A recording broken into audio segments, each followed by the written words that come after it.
30 दिनको र 31 दिनको तपाईले जुन जुम्बी भिजा पाउनुहुन्छ, जुम्बी भिजा यसको मतलब चाहिँ सुक्कको जुम्बी भिजा जुन चाहिँ तपाईलाई पासपोर्टमा चाहिँ यसरी 30 दिनको र 31 दिनको गरेर चाहिँ पासपोर्टमा टाँसिदिने गर्छ। यो चाहिँ कस्तो कारणले आउँछ र यस्तो भयो भने यस पछाडी जापानमा बस्न पाइन्छ कि पाइँदैन, यस पछाडी भिजा के हुन्छ भन्ने विषयमा यो भिडियोमा म तपाईलाई बताउने छु। तपाईलाई यो कुराहरु जान्नको लागि पनि अन्त कतै जानु भयो भने ग्योसे सोसे जिमुसेमा गएर सोध्दा पनि तपाईलाई यसको बारेमा पैसा लाग्छ। मैले मेरो भिडियोमा मेरो टिकटकमा बनाउने जति भिडियोहरु छ यो भिडियोहरुको क्वालिटी अथवा चाहिँ डिटेल्सहरु हेर्नुहुन्छ भने यो सब कुराहरु जान्नको लागि तपाईले कुनै न कुनै ठाउँमा पैसा तिर्नु पर्ने हुन्छ। त्यसो हुनाले चाहिँ जापानमा बस्ने सबै नेपालीहरुलाई चाहिँ सुलभ सरल तरिकाले चाहिँ यहाँको रुल्सहरु चाहिँ भिजा सम्बन्धी कुरा लगायत धेरै किसिमको कुराहरु चाहिँ जान्नको लागि चाहिँ फ्रीमै मैले यसरी भिडियो बनाउने गरेको छु निस्वार्थ रूपमा। यदि तपाईले चाहिँ मेरो भिडियोहरुले कुनै न कुनै दिन फाइदा गरेको छ भने फलो थिच्न चाहिँ नबिर्सिनु होला। 30 दिनको भिजा र 31 दिनको भिजा कस्तो केसमा आउँछ, यो आइसके पछाडी के हुन्छ, के नेपाल फर्किनै पर्ने हो भन्ने विषयमा यो भिडियोमा म तपाईलाई बुझाउँछु। यो भिडियो जापानमा बसेको वर्किङ भिजा जुन चाहिँ 300 को गर्न खोज्नुहुन्छ अथवा चाहिँ वर्किङ गर्दै हुनुहुन्छ अथवा चाहिँ स्टुडेन्टबाट चाहिँ वर्किङ लगाउन थाल्नु भएको छ, यो भिडियो तपाईको लागि एक न एक दिन काम लाग्छ। आज नै सेभ गरेर सबैमाझ पुर्याइदिनु होला र रिपोस्ट गर्न भने नबिर्सिनु होला। सुरुमा 30 दिनको भिजा तपाईलाई चाहिँ 30 दिनको सुक्कको जुम्बी भिजा किन दिन्छ त? 30 दिनको भिजा भनेको चाहिँ तपाईले भिजा एप्लाई गर्नुभन्दा पहिला अथवा तपाईको पास्टमा तपाईको जाइरिसकाकुमा कुनै पनि इहान भएको छ, तपाईले जस्तो जापानको रुल्सहरु नमानेको, जापानको कानुनहरु नमानेको, इमिग्रेसन ललाई चाहिँ फलो नगरेको अथवा चाहिँ कुनै अपराधिक क्रियाकलाप लगायतको तपाईले बढी काम गरेको, ओभरस्टे गरेको लगायतको है इमिग्रेसनले तोकिएको भन्दा रुल्स भन्दा बाहिर गएर काम गरेको छ र यो मान्छेलाई यो भन्दा बढी जापान राख्न खतरा छ अथवा चाहिँ यसले जापानको रुल्सहरु मान्दैन, यसले चाहिँ बारुबाइतो पनि बढी गर्यो, क्यालोरी बढी गर्यो, ट्याक्सहरु तिर्दैन, जापानको कुराहरु मान्दैन, त्यसो हुनाले चाहिँ यसलाई यो भन्दा बढी चाहिँ जापानमा राख्न सकिदैन है भनेर चाहिँ तपाईलाई 30 दिनको भिजा दिन्छ। 30 दिनको भिजा दियो भने तपाई कुनै पनि हालत जापानमा बस्न सक्नुहुन्न। 31 दिनको भनेको चाहिँ नर्मल यो भिजाहरु भनेको चाहिँ ryugakuबाट चाहिँ यो वर्किङ लगाउने बेलामा कम्पनी पाइसके पछाडी वर्किङ भिजा एप्लाई गर्दा अथवा चाहिँ 300 को गरेर भिजा एप्लाई गर्ने मान्छेहरुमा बढी दिइन्छ यो भिजा। तोक्ते खाचुदो सुक्कको जुम्बी भिजा भनेर भन्छ यसलाई चाहिँ। यो चाहिँ जाइरो कार्ड नभएर चाहिँ तपाईको पासपोर्टमा चाहिँ टाँसिदिने गर्छ। यस आफ्नो रिजन के हो त? तपाईलाई 31 दिनको भिजा दिइसके पछाडी चाहिँ तपाईलाई तेरो लागि अझै एउटा चान्स छ, तैले जापान बस्न चाहन्छस् भने चाहिँ तँलाई जुन कुराले भिजा रिजेक्ट भएको छ त्यो कुराहरुलाई चाहिँ मिनाओसी गरेर आइज। त्यो कुरा चाहिँ एकपटक फेरि राम्रोसँग बुझेर एकपटक फेरि एप्लाई गरै भनेर तपाईलाई 31 दिनको भिजा दिएको हो। 30 दिनको भिजामा चाहिँ कुनै पनि अप्सन छैन, नेपाल फर्किनु बाहेक अप्सन छैन कि तपाईले 30 दिन भित्र चाहिँ डिपेन्डेन्ट भिजा लगायतको कुनै पनि भिजामा एप्लाई गरेर तपाईले 30 दिन भित्रमा एप्लाई गर्नु भयो तपाईको भिजा झर्यो भने पोसिबल छ।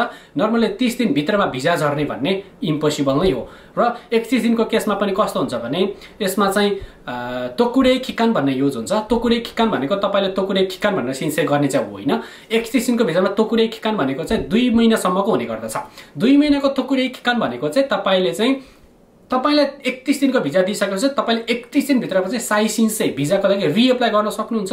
जस्तो तपाईको नाइयो नमिलेको हो कि कम्पनीको कुराहरु नमिलेको हो कि तपाईको कुनै सोरीमा चाहिँ फुबी छ, तपाईको डकुमेन्टेसनमा अलिकति कमजोरी छ, गलत छ भने चाहिँ त्यसलाई सच्याएर फेरि एप्लाई गर भनेर तपाईलाई एउटा पेनाल्टी दिएको हो। त्यो पेनाल्टीलाई तपाईले राम्रोसँग सदुपयोग गर्नुभयो भने तपाईको पछाडी भिजा आउने सम्भावना बढी हुन्छ। 100% भिजा आउँछ भन्ने चाहिँ होइन। यदि तपाईको नाइयो मिलेको छैन भने चाहिँ कम्पनीसँग परामर्श गरेर अथवा चाहिँ ग्योसे सोसियोहरुसँग सोधन गरेर आफूले पढेको कुरा र कम्पनीमा काम लगाउन खोजेको कुरासँग चाहिँ नाइयो मिलेको छ कि छैन भन्ने कुरा पहिले बुझ्नुस्। त्यो सबै गरेर तपाईले चाहिँ 31 दिनको भिजा हुन्छ, तपाईले 30औं दिनसम्म चाहिँ भिजा एप्लाई गरिसकेको हुनुपर्ने छ भिजा सकिनु भन्दा। यदि तपाईले चाहिँ 31 दिनसम्म पनि रिएप्लाई गर्नु भएन भने तपाई पनि जापानबाट नेपाल फर्किनुको बाहेक कुनै पनि विकल्प छैन। यो केस भनेको चाहिँ भिजा सकिए पछाडीको। त्यसो हुनाले चाहिँ तपाईको थोकुरे से 2 महिना भित्रमा तपाईलाई कुनै पनि हालतमा भिजा दिन्छ इमिग्रेसनले, रिजल्ट दिन्छ 31 दिनको भिजा हो भने त जापान बस्न मिल्छ या मिल्दैन भनेर। त्यसो हुनाले चाहिँ 31 दिनको भिजा आयो र तपाईले कुनै पनि केही पनि नगरिकन 31 दिन कट्यो भने तपाई ओभरस्टेमा पर्नुहुन्छ, अथवा चाहिँ 30 दिनको भिजा आयो र तपाई 30 दिन भित्र नेपाल फर्किनु भएन भने ओभरस्टेमा पर्नुहुन्छ। यो दुवै भयो भने चाहिँ जापानमा इलिगल स्टे मानिन्छ।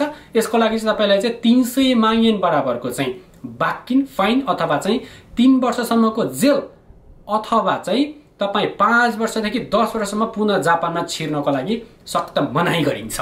त्यसो हुनाले चाहिँ एकदमै ठुलो पेनाल्टी हुने हुनाले चाहिँ तपाईलाई 31 दिनको भिजा आएको हो भने तपाईलाई अझै 2 महिना चान्स छ। 2 महिनाभित्रमा चाहिँ 31 दिन चान्स छ। भिजा एप्लाई गरेर 2 महिनासम्म तँलाई चान्स छ। 2 महिनासम्म चाहिँ तेरो भिजा सकिए पनि बस्न पाउँछस् भन्ने हो भने 30 दिने भिजा भनेको चाहिँ तेरो अब कुनै वे नै छैन, त नेपाल फर्किनुको बाहेक विकल्प नै छैन भनेर दिएको भिजा हो।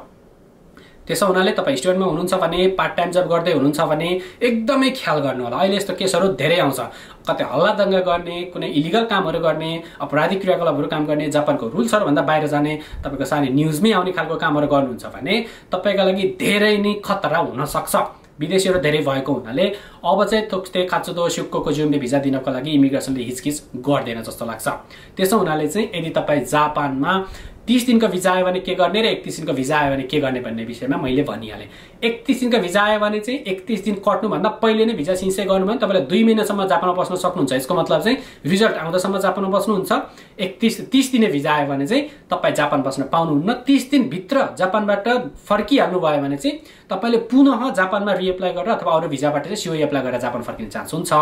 30 दिन कट्यो र तपाईँ ओभरस्टे 1 दिन पनि भयो भने, 1 मिनट पनि भयो भने तपाईँ जापानमा पुनः छिर्नको लागि 5 देखि 10 वर्ष कुर्नुपर्ने हुन्छ। उस्तै पऱ्यो भने तपाईँलाई चाहिँ फाइन लगाउने अथवा चाहिँ जेल कोच्न पनि सक्छ। यो कुरा चाहिँ एकदमै गम्भीर तरिकाले सोच्नु होला। अर्को अन्तिममा चाहिँ तपाईँले मैले पहिले पनि भन्दै आएको छु, टेन्सोक गर्न खोज्नुहुन्छ भने तपाईको जाइरो कार्डमा 6 महिनाभन्दा कम भिजा छ र तपाईले 300 को गर्न खोज्नुहुन्छ र कम्पनी छोड्नु भएको छ भने यस्तो कुरा कहिले पनि नगर्नु होला। मैले आज पनि रेकमेन्ड गर्छु, 300 को गर्न लाग्नु भएको छ भने कम्तीमा पनि 6 महिनाभन्दा बढी भिजा भएको बेलामा गर्नुस्, हैन भने तपाईको लागि पनि खतरा बन्न सक्छ।